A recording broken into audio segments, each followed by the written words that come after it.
भारत के लाखों घरों में हर रात एक सपना जागता है, डॉक्टर बनने का सपना। ये कहानी किसी एग्जाम हॉल से शुरू नहीं होती। ये शुरू होती है उन घरों से जहां माँ अपने गहने बेच देती हैं, जहां पिता दिन रात मजदूरी करते हैं, सिर्फ इसलिए कि उनका बच्चा एक दिन सफेद कोट पहन सके। कई छात्र 1500 किलोमीटर दूर तक सफर करते हैं। कुछ रेलवे प्लेटफॉर्म पर सोते हैं क्योंकि होटल के पैसे नहीं होते। माँ अखबार में लिपटी रोटियां देती हैं और पिता आखिरी बची रकम जेब में रखकर मुस्कुराने की कोशिश करते हैं। कई बेटियों के लिए यह परीक्षा सिर्फ करियर नहीं होती, ये जल्दी शादी से बचने की आखिरी उम्मीद होती है।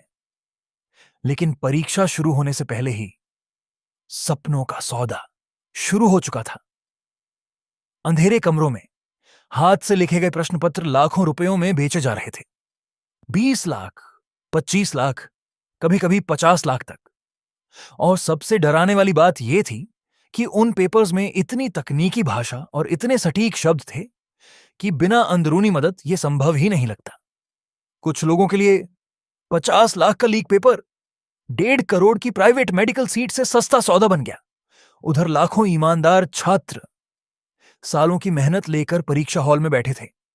हर साल कहा गया सिस्टम अब फुल प्रूफ है, लेकिन 2024, फिर 2025, फिर 2026, हर साल एक नया पेपर लीक सामने आया। धीरे धीरे बच्चों का भरोसा टूटने लगा, माता पिता का विश्वास टूटने लगा, और सबसे ज्यादा टूट गए वो शिक्षक जो अपने छात्रों को उम्मीद देना चाहते थे।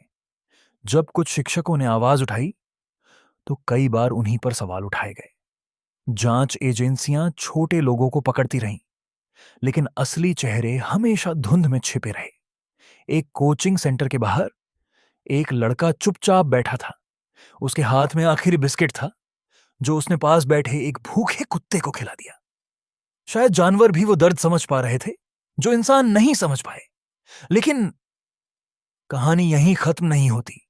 अगले ही दिन लाखों छात्र फिर से लाइब्रेरी पहुंचे, फिर से किताबें खोली, फिर से सपने उठाए, क्योंकि उनके सपने सिस्टम से बड़े हैं और शायद एक दिन ईमानदारी भी जीतेगी। एक दिन मेहनत किसी लीक हुए पेपर से ज्यादा ताकतवर होगी।